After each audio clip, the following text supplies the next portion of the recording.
Right student. सो हम ये discuss कर रहे थे कि आखिर वर्किंग कैपिटल मैनेजमेंट है क्या। तो इफ़ यू रिमेंबर तो हमने डिस्कस किया था कि वर्किंग कैपिटल कैपिटल मैनेजमेंट क्या है, इसकी टाइप्स क्या हैं और क्यों ज़रूरी होता है वर्किंग कैपिटल को अंडरस्टैंड करना, इसको कैलकुलेट करना। तो वर्किंग कैपिटल से मुराद बेसिकली करंट एसेट्स हैं। वर्किंग कैपिटल की दो टाइप्स होती हैं, एक को हम बोलते हैं नेट वर्किंग कैपिटल और एक को बोलते हैं ग्रॉस वर्किंग कैपिटल। तो ग्रॉस वर्किंग कैपिटल हम करंट एसेट्स को ही बोलते हैं, whereas net working capital जो है उस करंट एसेट में से करंट लाइबिलिटीज को हम माइनस कर देते हैं, तो हमारे पास जो पैसे बचते हैं जो कि फेवरेबली हम चाहते हैं कि बिजनेस में वो एक पॉजिटिव अमाउंट हो, ताकि शॉर्ट रन में जो बिजनेस के ऑपरेशन हैं, डे टू डे एक्टिविटीज़ हैं, उनमें किसी भी किस्म की कैश की डेफिशिएंसी क्रिएट ना हो और उसकी वजह से बिजनेस में कोई रिस्क क्रिएट ना हो। ठीक है, तो बेसिक हमारा पहला जो पर्पस जो हमने देखा, ऑब्जेक्टिव हमने क्लियर करने की कोशिश की, वो ये थी कि we can explain how to define working capital and how it differs for financial analyst and accountants.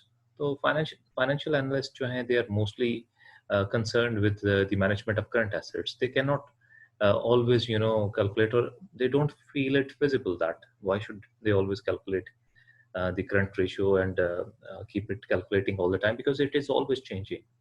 तो डे टू डे एक्टिविटीज़ में करंट रेशो को आप अगर कैलकुलेट करें तो वो हमेशा चेंज हो रही होती है। तो इस डायनामिक सिचुएशन में बेटर ये होता है उनके लिए कि करंट एसेट्स की फाइनेंसिंग और करंट एसेट्स की जो इन्वेस्टमेंट है उसको वो ठीक से मैनेज करें, उसको वो वर्किंग कैपिटल बोलते हैं financial analyst. Whereas accountants जो हैं वो ज़्यादा नेट वर्किंग कैपिटल पे फोकस करते हैं, क्योंकि अगर देखें आप बैंक से अगर आपने लोन लेना, वो भी आपके नेट वर्किंग कैपिटल को देखेगा। अगर किसी सप्लायर से आपने क्रेडिट लाइन लेनी है, मतलब उसे उधार पे चीज़ें लेनी है, तो वो भी आपके नेट वर्किंग कैपिटल को देखेगा कि आपके पास कैश सरप्लस जो है वो कितना अवेलेबल होता है। ठीक है? तो उसके बाद सेकंड ऑब्जेक्टिव ये है कि understand the 2 fundamental decision issues in working capital management, which is the basically issue of risk and liquidity. कि अगर आप चाहते हैं कि आपकी प्रॉफिटेबिलिटी ज़्यादा हो, ठीक है, तो आपको अपने अ, जो है ना लीन स्ट्रैटेजी पे जाना पड़ेगा, आपको करंट एसेट्स को कम रखना पड़ेगा, अपनी जो एक्सेस कैश है उसको ऐसी इन्वेस्टमेंट्स में इन्वॉल्व करना पड़ेगा जहाँ से आपको रिटर्न मिले। But that can B risky, because अगर आपको स्पॉन्टेनियसली किसी एक्टिविटी के लिए कैश अवेलेबल करना पड़े, तो वो आपके पास अवेलेबल नहीं होगा, क्योंकि आपने अल्टरनेटिव इन्वेस्टमेंट्स में उसको ऐड किया हुआ है। तो फिर आपके लिए मुश्किल होगा कैश को रेडिली लिक्विडेट करना और उसको यूज़ करना बिज़नेस के लिए। But if you have a bigger cushion of cash, for example, इसको हम करंट रेशियो से भी देख सकते हैं कि अगर आपकी करंट रेशियो लेस देन 1 है, तो दैट मीन्स कि आप कैश डेफिसिट में हैं, आपके पास करंट एसेट्स इतने ज़्यादा नहीं है कि जो कि आपकी करंट लायबिलिटीज़ को कवर कर सकें। अगर आपकी करंट रेशियो 3 से ज़्यादा है, तो दैट मीन्स कि आपके पास बहुत एक्सेस कैश है। तो ऑफ कोर्स आप बहुत सारी प्रॉफिटेबिलिटी को यहाँ पे जो है सैक्रिफाइस कर रहे हैं, but at the same time आपको कोई रिस्क भी नहीं है, क्योंकि अगर कोई इमरजेंट सिचुएशन, कोई कंटीजेंसी ऐसी एनकाउंटर करता है बिज़नेस जिसमें कैश की रेडिली अवेलेबिलिटी जो है वो ज़रूरी है, तो वो आपको अवेलेबल होगा। And then there is a discussion that we actually made in the previous lecture, which was about the optimal level of current assets.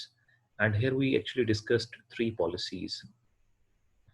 So we had policy A, which was a conservative policy that we need to have a bigger cushion of the current assets to keep a lot of liquidity within the business.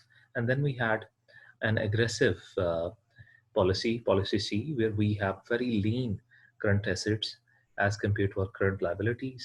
And finally, we discussed a moderate, mix of these current assets and current liabilities, which fall between the conservative as well as aggressive policy। और तीनों को हमने देखा और हमने कहा कि optimal level it depends कि बिजनेस किस तरह का है और बिजनेस अपने लिए किन फैक्टर्स को समझता है कि उसके लिए ज़्यादा इम्पोर्टेंट है। फॉर एग्जांपल, प्रॉफिटेबिलिटी ज़्यादा इम्पोर्टेंट है, लिक्विडिटी ज़्यादा इम्पोर्टेंट है, या रिस्क टेकिंग ज़्यादा इम्पोर्टेंट है, या रिस्क अवॉइडिंग आपने ज़्यादा करनी है। तो based upon these three factors, profitability, liquidity and risk, हमने डिस्कस किया कि आप कैसे इन तीनों पॉलिसीज़ को इस्तेमाल कर सकते हैं। राइट, सो यहाँ तक हमने डिस्कस किया था। अब हम बात करेंगे how to classify working capital according to its components. तो वर्किंग कैपिटल के जो कंपोनेंट्स हैं उसके अकॉर्डिंगली इसको कैसे क्लासिफाई कर सकते हैं, और उसके अलावा इसमें टाइम फैक्टर कैसे इन्वॉल्व होता है कि एक हमारा वर्किंग कैपिटल का एक पोर्शन है जो कि परमानेंट है, जो कि हमेशा हमें रिक्वायर्ड होता है। वर्किंग कैपिटल से मुराद करंट एसेट्स, तो करंट एसेट्स का एक हिस्सा हमें हमेशा रिक्वायर्ड होता है, लेकिन हमारे पास कुछ सीजनल नीड्स भी होती हैं जहाँ पे हमारे पास बिजनेस एक्टिविटी पीक पे होती है, तो हमें करंट एसेट्स जो है वो ज़्यादा चाहिए होते हैं। तो वो भी एक पोर्शन है जिसे हम टेम्पररी पोर्शन कह सकते हैं। ठीक है, तो ये दोनों टाइम के फैक्टर, इसके अलावा कंपोनेंट्स जो है कैपिटल, वर्किंग कैपिटल के, वो हम देखेंगे। And then we will try to understand what is the hedging और मैच्योरिटी मैचिंग अप्रोच। लाइक हमारी जो ऑपरेशंस है बिजनेस के, उसमें जब हम सेल्स करते हैं, ठीक है, फॉर एग्जांपल अगर मैन्युफैक्चरिंग बिजनेस है तो मैन्युफैक्चरिंग बिजनेस में हमारे पास पहले रॉ मटेरियल परचेज करना है, फिर उसकी मैन्युफैक्चरिंग है, फिर उसकी इन्वेंट्री की स्टोरेज है, फिर उसकी डिस्ट्रीब्यूशन है, और वहाँ से आप रिसीवेबल्स बनाते हैं और पैसे रिसीव करते हैं और फिर उस कैश को दोबारा बिजनेस में इस्तेमाल करते हैं। तो ये जो ऑपरेटिंग साइकिल है, और ट्रेडिंग बिजनेस के लिए ये थोड़ा सा डिफरेंट होगा क्योंकि मैन्युफैक्चरिंग उसमें नहीं होगी, but again you are purchasing goods, you are receiving those goods, you are paying for that goods, and obviously you are selling them and receiving for that. तो हमारे जो अकाउंट रिसीवेबल्स हैं और अकाउंट पेएबल्स हैं, इनको match करना आपस में, ये एक ऐसी अप्रोच है जिससे हम अपनी करंट एसेट्स को बैलेंस में रख सकते हैं। फॉर एग्जांपल अगर हम अपने रिसीवेबल्स को जल्दी रिसीव करें और अपने पेएबल्स को थोड़ा डेफर कर लें, मतलब ये all of this is possible by revising the credit policy and actually negotiating with the suppliers. Okay, so these are the things that we can understand in the working capital management issues.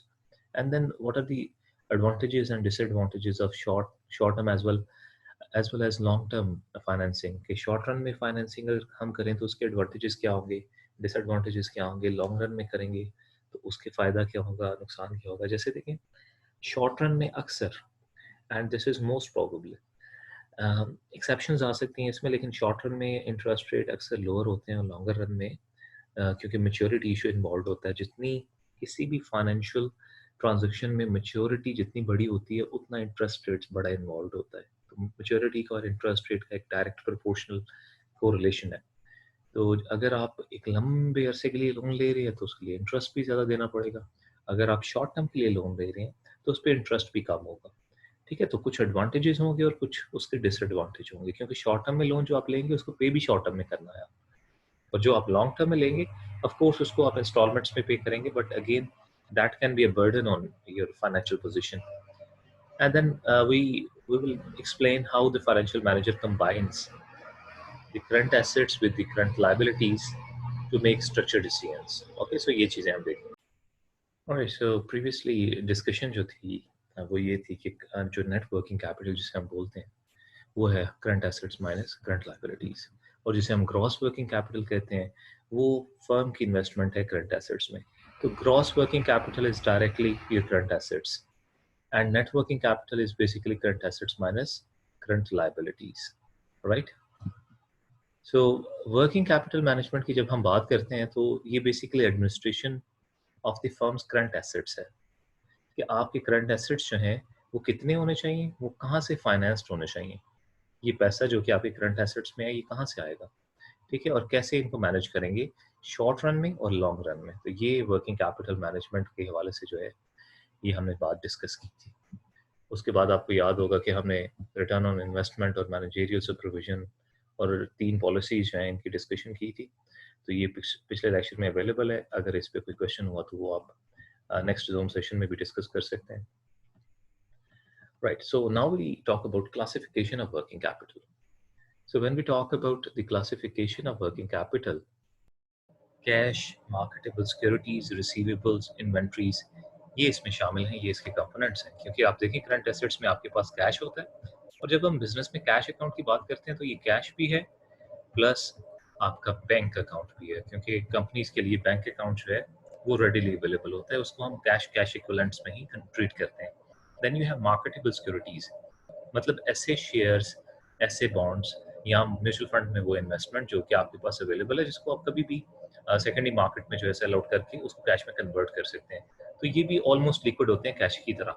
Then receivables, ये भी आपके current assets होते हैं, आपकी sales में से आते हैं, और ये एक बहुत बड़ा चंक होता है। इन्वेंट्री और रिसीवेबल्स में अक्सर आपका बहुत सारा पैसा टाई अप होता है, स्पेशली अगर आप एक मैन्युफैक्चरिंग कंसर्न है, ठीक है, तो इन्वेंट्री में अब हमारे पास 3 तरह की इन्वेंट्री होती है। ये याद रखना आपने कि इन्वेंट्री में आपके पास रॉ मटेरियल भी है, raw material, then you have work in process and then you have finished goods. तो ये तीनों तरह की जो इन्वेंट्री है, इसको हम इन्वेंट्री के अंदर कंसिडर करते हैं।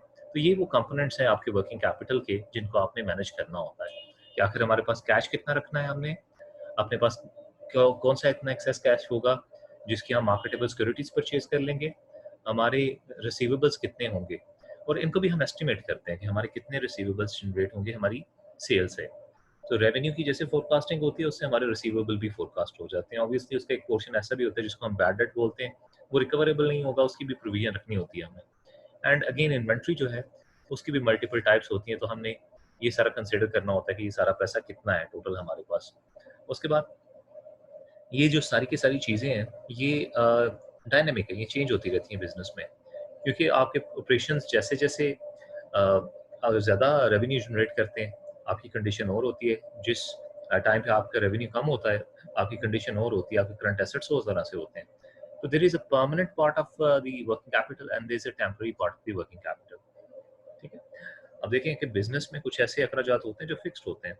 जिस बिल्डिंग का रेंट देना है आपने, आपने सैलरीज देनी है कुछ परमानेंट एम्प्लॉइज़ की, आपका फ्यूल की कॉस्ट है, यूटिलिटीज़ की कॉस्ट है। तो ये कॉस्ट कुछ ऐसी होती हैं जो कि फिक्स्ड होती हैं। इनको आप हमेशा अपने पास तैयार रखते हैं कि ये कैश इतना अवेलेबल होना चाहिए इन चीज़ों को पे करने के लिए।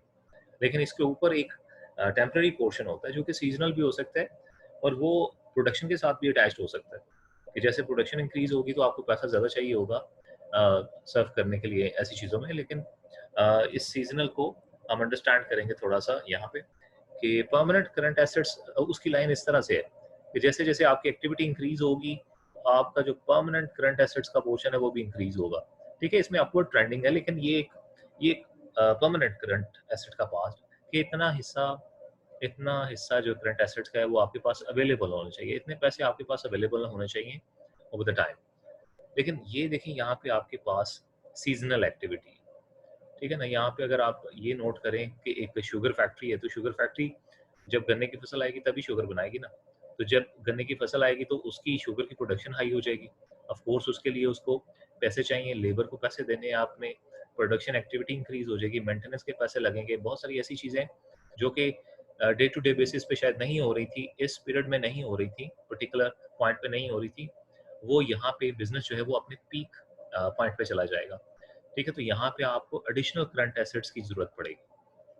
वो परमानेंट पार्ट तो आपका रहेगा, लेकिन उसके साथ इसका एडिशन हो जाएगा। अगेन ये जो सीज़नल रिक्वायरमेंट्स हैं, ये जैसे-जैसे बिज़नेस के ऑपरेशंस की एक्टिविटी बढ़ेगी, वैसे-वैसे इनमें भी एक बुलविप इफेक्ट है, जो कि आपको नज़र आना शुरू हो जाएगा। ये भी बढ़ता हुआ नज़र आएगा। तो अब जो हमारा परमानेंट पोर्शन है, वो हम कोशिश करते हैं कि वो हमारी ऑपरेटिंग साइकिल में से ही निकल आए। लेकिन जो हमारा एक सीज़नल फैक्टर है, उसके लिए हम कहाँ से फाइनेंस करेंगे? तो उसके लिए हमारे पास मल्टीपल ऐसे मेथड्स हैं जिससे हम फाइनेंसिंग कर सकते हैं। वो शॉर्ट टर्म भी हैं और लॉन्ग टर्म भी हैं। जैसे एक मेथड को हम कहते हैं स्पॉन्टेनियस फाइनेंसिंग, जिसमें ट्रेड क्रेडिट है। जैसे आप सप्लायर्स को बोलते हैं कि हम आपसे जो चीज़ें ले रहे हैं, रॉ मटेरियल ले रहे हैं जिसकी हम प्रोडक्शन कर रहे हैं, या वो जो इन्वेंट्री परचेज़ कर रहे हैं, जिसको हम रीसेल कर रहे हैं, वो हम आपसे क्रेडिट पे लेंगे। ठीक है? उसको हम इस तरह से देखते हैं कि अगर मैं अपने सप्लायर से, for example A is my supplier और सी इज़ माय कस्टमर, ठीक है? तो कस्टमर को मैंने चीज़ें सेल आउट करनी है, तो मैं चीज़ें कहाँ से लूँगा जी? मैं सप्लायर से लूँगा। तो सप्लायर मुझे गुड्स प्रोवाइड करेगा, मैंने सप्लायर को क्या देने हैं? पैसे देने हैं। मैं सप्लायर को कहता हूँ जी अच्छा मैं आपको पैसे दूँगा लेकिन 60 दिनों में दूँगा। तो मैं कस्टमर को चीज़ें देता हूँ, कस्टमर भी कहता है मैं आपसे उधार में चीज़ें ले रहा हूँ। ठीक है? तो कस्टमर ने आपको पैसे देने हैं, तो कस्टमर आपको कहता है जी मैं 30 दिन में आपको पैसे दूँगा। तो कस्टमर से आप 30 दिन में पैसे लेंगे ताकि 60 दिन के अंदर-अंदर आप अपने सप्लायर्स को पैसे दे दें। तो बेसिकली आप सप्लायर का पैसा इस्तेमाल करके, सप्लायर की चीज़ें इस्तेमाल करके कस्टमर को सेल आउट भी कर रहे हैं और अपना प्रॉफिट रख के वो पैसा वापस भी कर रहे हैं सप्लायर को। This is a kind of trade credit and other payables and accruals. इसके अलावा भी आप क्रेडिट लाइन्स ले सकते हैं बैंक से, ओवरड्राफ्ट फैसिलिटी ले सकते हैं। तो इस तरह की ऐसी स्पॉन्टेनियस फाइनेंसिंग होती है जो कि आपको छोटे टाइम के लिए, थोड़े टाइम के लिए अवेलेबल होती है। ठीक है? अब उसमें कुछ ऐसे कॉम्प्लिकेशंस हो सकती हैं, ऐसी छोटी-मोटी पॉइंट्स हो सकते हैं जिनको आपने ठीक तरीके से टेक केयर करना है। जैसे क्या पॉलिसीज हैं आपकी पेमेंट्स को रिसीव करने की और पेमेंट्स देने की? आपकी पॉलिसीज क्या है? आप लेबर को कितने पैसे देते हैं, आप टैक्सेस कितने देते हैं, आपके बाकी एक्सपेंसेस कितने हैं, आपके पास पैसे कितने बच जाते हैं? ये ना हो कि 30 दिन के बाद जब पैसे रिसीव करें तो आपके पास वो पैसे हों ही ना इतने कि जो कि आप अपने सप्लायर्स को वापस कर सकें। तो उसमें ये चीज़ भी गौर करनी की होती है। और जब ऐसे कॉन्ट्रैक्ट्स होते हैं तो उसमें ऑफ कोर्स सारी की सारी फाइनेंशियल पोजीशन जो है वो एक्सपोज़ करनी पड़ती है, जिसमें आपका कैश बजट जो है वो बहुत बड़ा रोल प्ले करता है, जिससे ये चीज़ एस्टिमेट की जाती है कि आखिर कब तक आपके पास कितने पैसे आएँगे और कब तक आप उनको रिटर्न कर पाएँगे। We are concerned with management non spontaneous financing of asset. तो यहाँ पे हम non spontaneous financing of assets जो है बाकी एसेट्स की, उससे भी कंसर्न्ड होते हैं। तो जैसे मैं बता रहा था कि आपने फिर एक पॉलिसी इस्तेमाल करनी है, हेजिंग या मैच्योरिटी मैचिंग जिसे बोलते हैं हम, कि हम अपने फॉर एग्जांपल ओवरऑल स्ट्रक्चर को देखें फाइनेंसिंग के, ठीक है? तो उसमें जो हेजिंग है, that is a method of financing where each asset would be offset with a financing instrument of the same approximate maturity। ये हमारे जो एसेट्स हैं वो शॉर्ट टर्म भी हैं और लॉन्ग टर्म भी है। अब बिजनेस जो है वो एक्सपैंड होते हैं ओवर द लॉन्ग रन। तो बिजनेस साइकिल में जब बिजनेस की एक्सपेंशन होगी तो ऑफ कोर्स उसको शॉर्ट टर्म एसेट्स के अलावा लॉन्ग टर्म एसेट्स, मतलब आपने प्रोडक्शन इंक्रीज करनी है तो आपने प्रोडक्शन इंक्रीज करने के लिए मशीनरी इक्विपमेंट जो है उसको इंक्रीज करना, तो वो आपकी लॉन्ग टर्म इन्वेस्टमेंट है, फिक्स्ड इन्वेस्टमेंट है। ठीक है, तो फिक्स एसेट्स में जो इन्वेस्टमेंट है वो भी ओवर द टाइम आपकी इंक्रीज होगी। तो जो हेजिंग है या मैच्योरिटी मैचिंग प्रिंसिपल है वो ये कहता है कि आपके जो फिक्स एसेट्स हैं they should be financed with long term financing as well as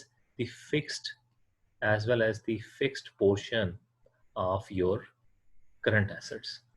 कि आपके वर्किंग कैपिटल मैनेजमेंट का जो फिक्स्ड पोर्शन है प्लस आपका जो लॉन्ग टर्म एसेट्स का पोर्शन है, ये दोनों आपकी लॉन्ग टर्म फाइनेंसिंग से फाइनेंस होना चाहिए।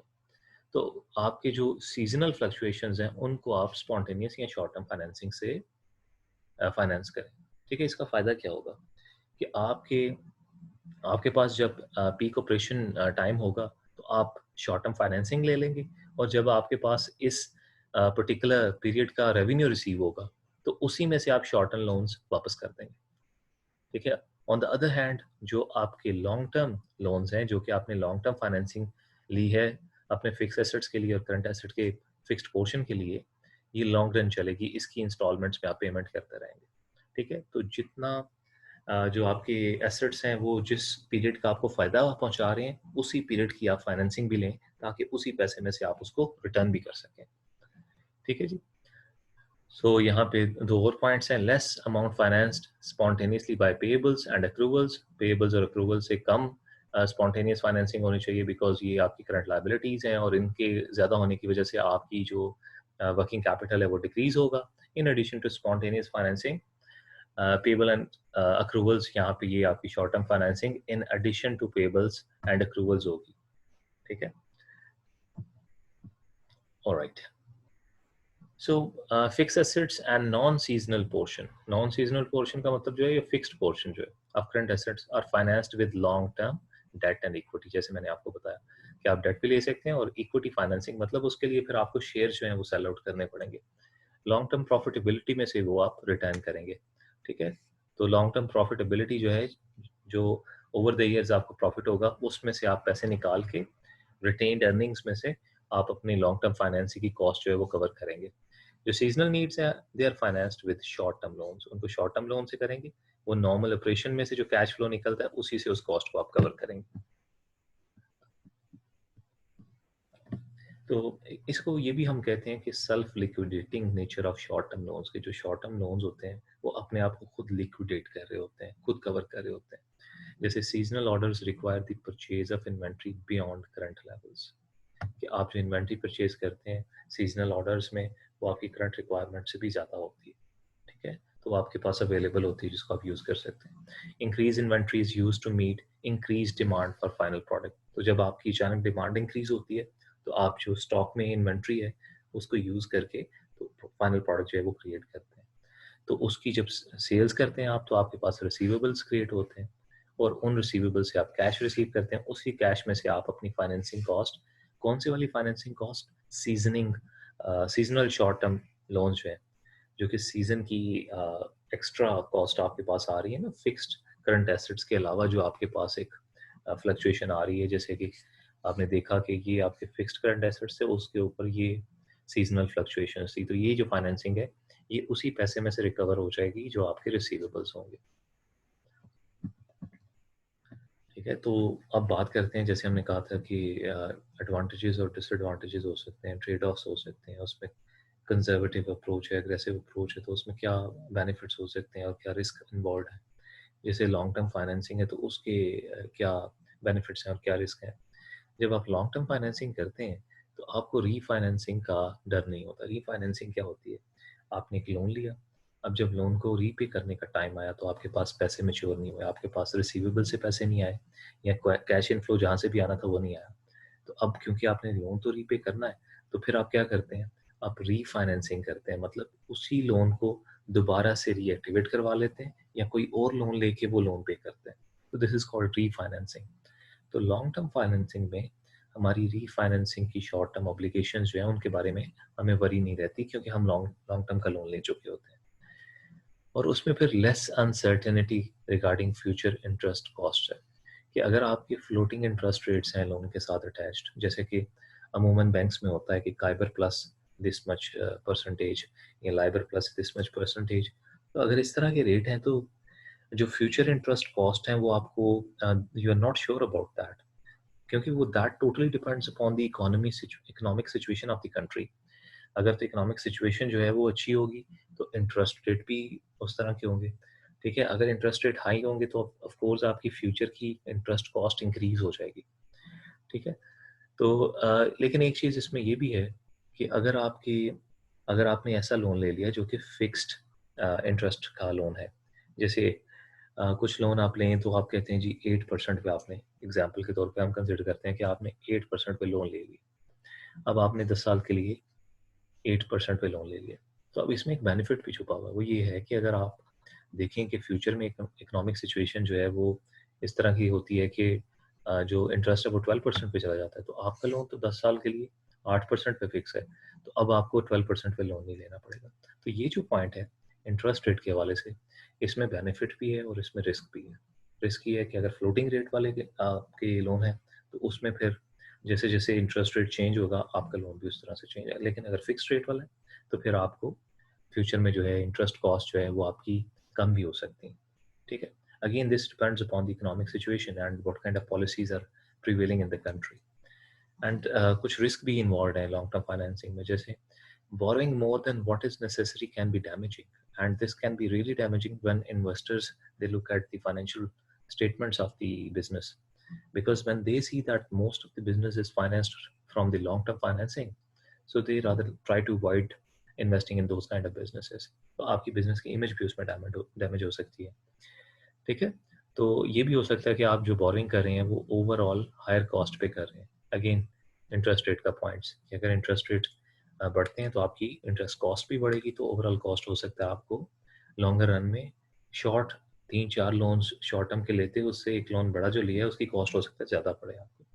ठीक, तो इट ऑल डिपेंड्स कि मैनेजर की एक्सपेक्टेशन क्या है और किस तरह से मैनेजर बिजनेस के कैश फ्लोज को एक्सपेक्ट कर रहा है और अपनी कॉस्ट को किस तरह से कवर करना चाह रहा है। ठीक है, तो ये दोनों चीज़ें अंडरस्टैंड करनी पड़ती हैं। So, when we talk about risk versus cost trade-offs in the conservative approach, firm can reduce risk associated with the short-term borrowing by using a large portion of long-term financing। ठीक है जी, तो business जो है वो अपनी longer run में, ठीक है, शॉर्ट टर्म फाइनेंसिंग में अपनी कुछ ऐसी एक्सेसिव नीड्स जो कि आपके पास यहाँ पे इमर्ज हो रही हैं, उनके अलावा बाकी सारी की सारी नीड्स जो हैं वो किससे पूरी करता है, लॉन्ग टर्म फाइनेंसिंग से पूरी करता है। ठीक है, और कुछ लिमिटेड नीड्स जो हैं वो शॉर्ट टर्म फाइनेंसिंग से पूरी की जाती है।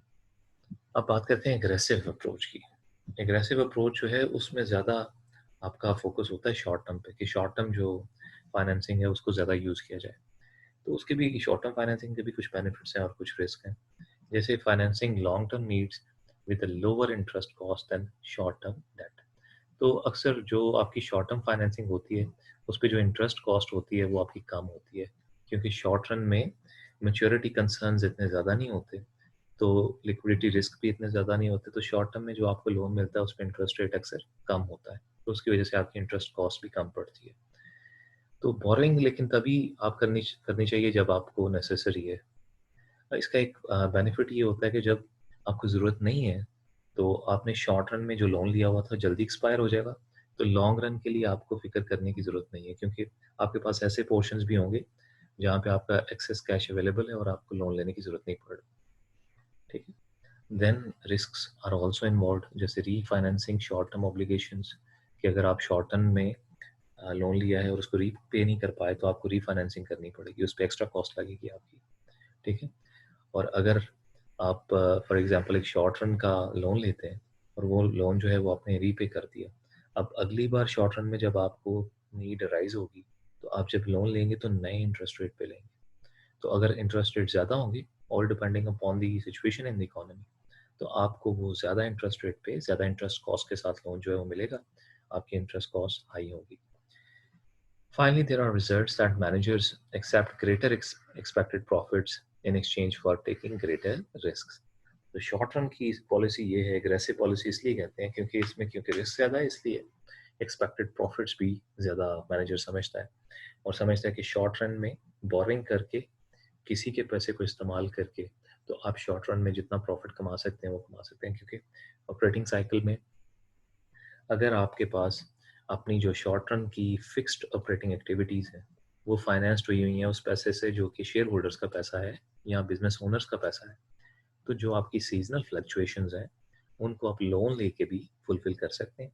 उस लोन पे आप इंटरेस्ट पे करेंगे ऑफ कोर्स, वो इंटरेस्ट की कॉस्ट जो है वो आपकी प्रॉफिट में से माइनस हो जाएगी, लेकिन फिर भी प्रॉफिट का एक बड़ा चंक आपके पास अवेलेबल होगा जो कि बिजनेस में री इन्वेस्ट हो जाएगा, ठीक है? तो बिजनेसेस ऑफ कोर्स सारे के सारे पैसे ओनर ही के यूज़ नहीं करते, बल्कि वो फाइनेंसिंग को इसलिए इस्तेमाल करते हैं कि इंटरेस्ट कॉस्ट देने के बाद भी प्रॉफिट का एक बड़ा हिस्सा आपके पास बच जाता है। लेकिन फ़ायदा ये होता है कि इस दौरान जितने भी आप ऑपरेशंस रन कर रहे होते हैं शॉर्ट रन में, वो किसी के पैसे पे रन कर रहे होते हैं, उस लोन के पैसे पे रन कर रहे होते हैं, ठीक है? इसका एक छोटा-सा फ़ायदा ये भी होता है कि आपको फोर्स्ड टैक्सेशन में थोड़ी-सी कमी आ जाती है, क्योंकि जो आपका इंटरेस्ट कॉस्ट होती है वो टैक्स डिडक्टेबल होती है, तो जब आप नेट इनकम कैलकुलेट करते हैं तो उसमें फिर वो टैक्सेस जो हैं वो डिडक्टेबल हो जाते हैं वो आपके इंटरेस्ट कॉस्ट की वजह से। लेकिन अगर आपकी इंटरेस्ट कॉस्ट बहुत हाई है तो ऑफ कोर्स आपकी फिर प्रॉफिटेबिलिटी भी लो होगी और आप इवेंचुअली अपने ओनर्स को इतना डिविडेंड भी नहीं दे पाओगे। तो ये ट्रेड ऑफ्स हैं, इसलिए इनको ट्रेड ऑफ्स कहते हैं कि ये पॉजिटिव साइड पे भी जा सकते हैं, नेगेटिव साइड पे भी जा सकते हैं, इनकी मैनेजमेंट करना बहुत ज़रूरी होती है, ठीक है? तो when we talk about aggressive risk versus cost trade-off. So then firm increases risk associated with short-term borrowing by using a larger portion of the short-term borrowing. तो हमारी कंजर्वेटिव अप्रोच में जो लार्जर पोर्शन है financing का वो हम long term का use करते हैं, लेकिन एग्रेसिव में हम शॉर्ट टर्म का यूज़ करते हैं। इसीलिए एग्रेसिव है क्योंकि शॉर्ट रन में आप फ्यूचर में जब आप रीफाइनेंसिंग कर रहे हैं या दोबारा लोन ले रहे हैं, तो उसमें आपको ये नहीं पता कि इंटरेस्ट रेट की जो है वो सिचुएशन क्या होगी। So you are taking a lot of risk here, but that risk can also pay in a lot of profitability. Okay, so aggressive में हम शॉर्ट रन फाइनेंसिंग पे ज़्यादा फोकस कर रहे होते हैं और कंजर्वेटिव में लॉन्ग रन फाइनेंसिंग पे ज़्यादा फोकस कर रहे होते हैं। तो ये एक समरी है आपके पास short run versus long term financing की, ये सारा हमने डिस्कस किया है। इसमें फाइनेंसिंग मैच्योरिटी है एक वेरिएबल जो कि यहाँ पे आपको नज़र आ रहा है, जिसमें शॉर्ट टर्म मैच्योरिटी है और फिर आपके पास लॉन्ग टर्म मैच्योरिटी है। उसके बाद एसेट्स की मैच्योरिटी है जो कि शॉर्ट टर्म है, मतलब आपके करंट एसेट्स की, टेम्पररी जो करंट एसेट्स रिक्वायर्ड हैं और फिर आपके परमानेंट जो करंट एसेट्स रिक्वायर्ड हैं। तो अगर आप अपने शॉर्ट टर्म नीड्स को शॉर्ट टर्म फाइनेंसिंग से जो है मैच करते हैं तो आपके पास moderate risk and profitability profile होगी। और अगर आप अपनी शॉर्ट टर्म करंट एसेट्स की नीड को लॉन्ग टर्म फाइनेंसिंग से, तो फिर आपके पास low risk and low profitability, आपको पता ना risk and profitability they go hand in hand, तो ये प्रोफाइल होगी। और अगर आप अपने long term current asset needs को शॉर्ट टर्म फाइनेंसिंग से अगर आप कवर करते हैं तो आपके पास हाई रिस्क प्रॉफिटेबिलिटी जो है प्रोफाइल होगी। और अगेन अगर आप लॉन्ग रन को लॉन्ग रन से करते हैं तो आपके पास मॉडरेट रिस्क एंड प्रॉफिटेबिलिटी। तो इसमें आप मुख्तलिफ किस्म के कम्बिनेशन बना सकते हैं, जैसे आप शॉर्ट टर्म जो आपकी फाइनेंसिंग है उसको यूज़ कर सकते हैं शॉर्ट टर्म जो आपके एसेट्स हैं उनके लिए, और लॉन्ग टर्म फाइनेंसिंग को लॉन्ग टर्म के लिए यूज़ कर सकते हैं। तो उससे क्या होगा, आपके रिस्क एंड प्रॉफिटेबिलिटी दोनों मॉडरेट रहेंगे। Right, so multiple combinations can be produced out of these by combining different kind of liability structures and asset decisions. It all depends that what kind of policy the financial manager and the company trying to follow. Okay, so the level of current assets and the method of financing those assets are interdependent. They are interdependent. You have to think about the business, what kind of business it is, what kind of situation it is, and what subjectivity can arise from the kind of decisions that you make in the financial realm. And a conservative policy of high level of current assets allow a more aggressive method of financing current assets, whereas a conservative method of financing, which can be all equity or all debt, allows an aggressive policy of low level of current assets. Okay, so this was your working capital management topic, where we actually introduced the working capital management.